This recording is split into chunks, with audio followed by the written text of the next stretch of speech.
Okay, so this is a problem out of Conquering the Physics GRE book, and I believe it's example 2.2. I have the book here. Um, yeah, example 2.2. Basically, we have this uh, sphere, and the black part is the actual sphere in the problem. The orange, the blue, and the yellow are Gaussian surfaces I drew because they want us to find the E field everywhere. And because we have spherical symmetry, it only makes sense to use Gauss's law. So I drew the Gaussian surfaces everywhere. I have the integral form of Gauss's law right here. And we'll go through and start to solve it. So this has three regions. That's the first thing I notice. I'll start with the first region, which is for R less than B. And that represents this orange Gaussian surface that's inside that little shell there. Now notice that with Gauss's law, your E field, or the magnitude of your E field, times the dA, which in this case is 4 pi r squared, is equal to the enclosed charge over epsilon naught. Now what is the charge inside that area? Well, these black lines here, that's your actual material. That's where your charge and your charge density actually is. So inside there is no charge. This is 0, which means your E field is 0. There's no E field inside there. Now there's two more regions, which is for between B and A. When R is between B and A, so it's greater than B, but less than A. That's that blue Gaussian surface. Now there is material there, and you're actually going to get an E field. So we'll still use Gauss's law, and we still get the magnitude of your E field times 4 pi r squared is equal to your enclosed charge over epsilon naught. But your enclosed charge isn't 0 now. There's an actual enclosed charge. Now that is maybe the trickiest part of this problem, is finding the enclosed charge, but it's not bad. The way that I always find the enclosed charge is I do this. I say dq enclosed is equal to rho times dv.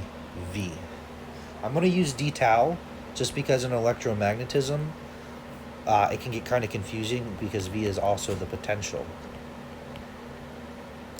So I'm not going to use that for the electric potential. I'm going to use d tau for the volume element. But just know that this is just the volume element. That's how Griffiths does it, at least. And this makes sense because this has units of charge, say Coulomb, which is equal to rho. Rho is a charge per volume, and then d tau is a volume. So the units make perfect sense. Now if we integrate both sides, this is just Q enclosed is equal to, this is a volume integral, so it's a triple integral. Rho is alpha r because of the problem it's given. So this part is rho, and d tau is r squared sine theta dr d theta d phi. As for the bounds, our bounds will go from 0 to 2 pi for phi. 0 to pi, the integral's kind of messed up, for theta. And from A to R for our R part. So just to make sure we're okay with these limits of integration, basically what's happening is your phi term is sweeping down.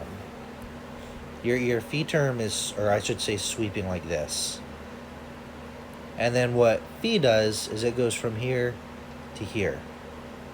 But this part is already encompassed because I guess maybe it's better to think of it like this. If you had some point, this is phi, and this is theta. So if you let phi go from 0 to 2 pi, you're basically wrapping all the way around here. And then what's theta doing is theta is just collecting it down this way. And as it's rotating, you're going to get a sphere. And then the r is just telling us how far we're going. So hopefully that makes sense. And I'm sorry, this should actually be b to r. B is the inside. I usually assume A is the inside, but B is the inside in this example. So this integral is not hard to solve, and I'm sure you can see why. If you integrate this portion, your theta and phi term, I'll do it really fast. Well, first off, the integral of d phi is just phi, and phi evaluated from 0 to 2 pi is just 2 pi. If we integrate this, we get minus cosine theta evaluated from pi to 0. So that's going to be negative. A negative 1 is positive 1. Minus a negative is positive. Cosine of 0 is 1. It's just 2. So this integral is usually very easy to do. Multiply this by 2, you get 4 pi. It very easily, when we're doing it in this coordinate system, it simplifies to just 4 pi times your r integral. There's also going to be an alpha term. I can pull that out, r cubed dr. Alpha is just a constant, so that can be pulled out. And then from here, we can just go ahead and integrate. So we have 4 pi alpha times 1 over 4 r to the 4th minus b to the 4th. Okay. Well, the 4's can drop, and that's your Q enclosed. So going back to Gauss's law, the magnitude of your E field times 4 pi r squared is equal to Q enclosed, which is pi alpha r to the 4th minus b to the 4th divided by epsilon naught. And clearly the pi's will cancel here, and we can divide over. And we get that the E field is equal to alpha r to the 4th minus b to the 4th divided by 4 epsilon naught r squared in the r hat direction. Okay? So that's that side.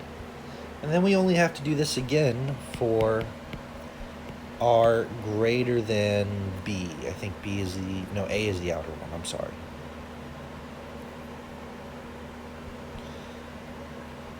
So this was the blue one, the blue Gaussian surface. This gold one is for when r is greater than b, when it's greater than the actual sphere. Basically outside of our sphere. And it's going to follow the exact same process. The magnitude of your E field times 4 pi r squared is your enclosed charge over epsilon naught. And you could find your enclosed charge the exact same way. In fact, the only thing that's going to be different now is our bounds of integration. So when we're integrating, we're going to integrate from A to B. Okay? I think I did that backwards again. From B to A.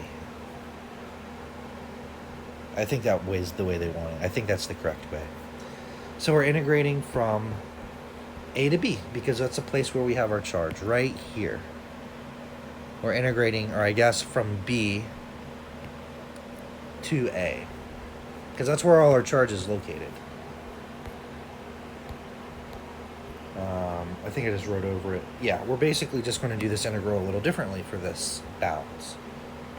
You're still going to get your 4 pi.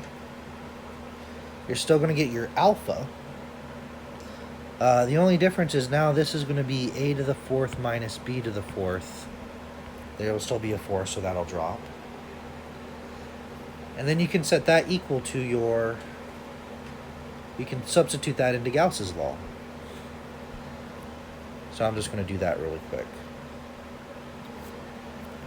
So you'll get pi alpha a to the fourth minus b to the fourth over epsilon naught. And the pi's again will drop. And then solving for your E field, you get alpha a to the fourth minus b to the fourth over 4 epsilon naught r squared in the r hat direction. And that's example 2.2 explained. Hopefully that helps somebody understand this a little bit better.